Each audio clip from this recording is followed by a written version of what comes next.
Puxa, eu como neurologista, né, Isa, porque a gente sempre via o burnout muito na mão do psiquiatra, né?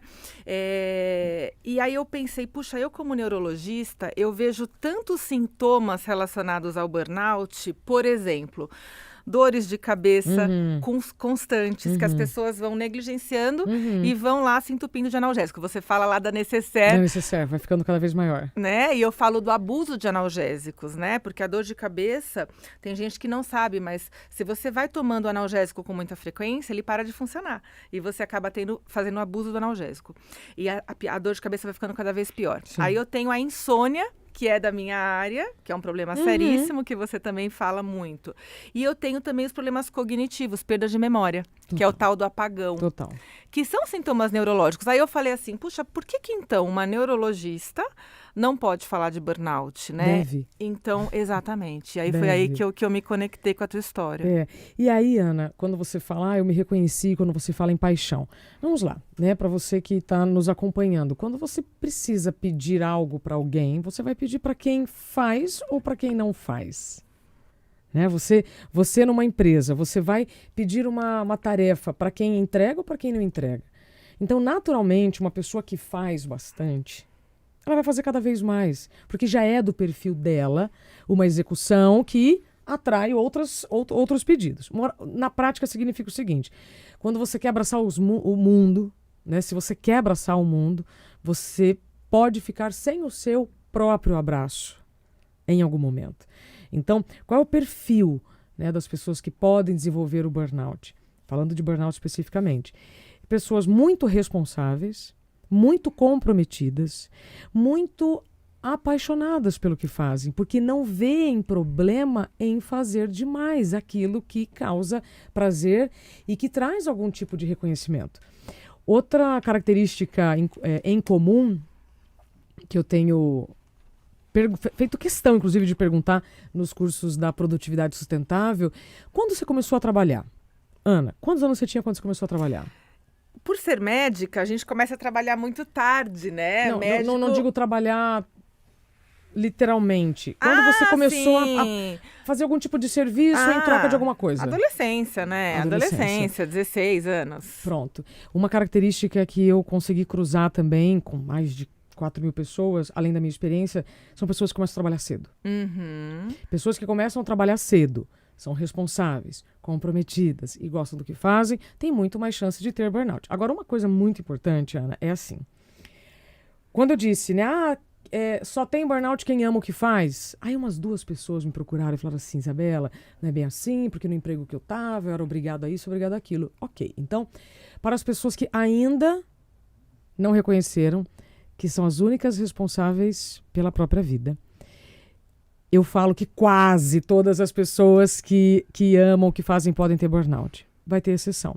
Mas na prática, gente, você pode desenvolver o burnout se estiver em um ambiente, aí vamos lá, que vai ter algum tipo de assédio e em que os recursos são inferiores às demandas. Na prática é assim. Ana é padeira, eu vou lá e te levo matéria-prima para você fazer 100 pães. Aí um dia eu falo assim, Ana, você vai ter que fazer 200 pães agora. Não, mas Isabela, não tem como fazer 200 pães com esse material que eu fazia 100. Não, se vira. Aí você, muito esperto, muito inteligente, muito comprometida, muito responsável, você vai dar um jeito. Entende? Perfeito. Aí aquilo se torna regra. Então não é mais exceção dar nó em pingo d'água, não, agora é regra. E isso a longo prazo vai causando um estresse, especialmente em profissionais que não podem errar. Perfeito. Que é o primeiro grupo do burnout. Médicos, né, profissionais da área da saúde, professores, bancários, jornalistas, policiais. Então, Ana, a questão do burnout, ela é muito simples se a gente quiser olhar para o problema com maturidade. Ou ela vai ser complexa. Para quem ainda está lá na posição de vítima e achando que o mundo está contra nós. Não está. Perfeito. Eu descobri isso depois de, assim, essas olheiras aqui foram períodos bem desafiadores, Ana, porque quando eu vivi a minha experiência com burnout, eu não sabia de nada disso. Então nem se falava em burnout, né, Isa? Você acho que foi uma das primeiras pessoas a falar abertamente sobre isso. É curioso que quando eu entrevistei algumas pessoas para o capítulo de doenças do tempo, que isso não é uma invenção minha, isso desde a década de 80, nós temos um um profissional americano que fala sobre as doenças do tempo como depressão, ansiedade, ou seja, todas que te colocam num tempo diferente do presente. E aí eu fui pro Ricardo Boechat, falando de depressão, o Padre Fábio de síndrome do pânico, e eu tinha uma psicóloga que falava sobre o burnout. Naquele momento em que eu a entrevistava, eu não reconhecia em mim os mesmos sintomas que ela mencionava. Tamanha é a nossa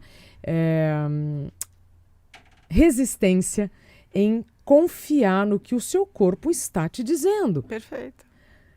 Fiz o capítulo, mandei para a editora e aí depois eu tenho o burnout. Aí eu substituí as histórias, Claro. né? Porque é muito mais factível quando você fala algo que você está vivendo, ou seja, foi só mais uma confirmação de tudo aquilo que eu tinha aprendido. Mas, de fato, até aquele momento eu nunca tinha ouvido a palavra burnout. Até entrevistar uma pessoa e também entrevistei, botei lá, beleza. Depois eu vivo a experiência, sabe?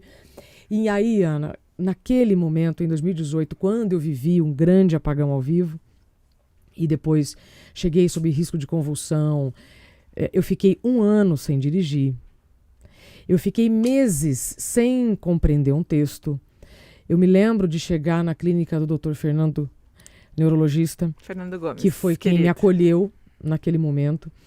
Eu cheguei com o contexto para ele, assim, com várias cores rabiscadas, né? Eu usava canetinha de marcação, falava, doutor, eu não consigo entender o que está escrito aqui.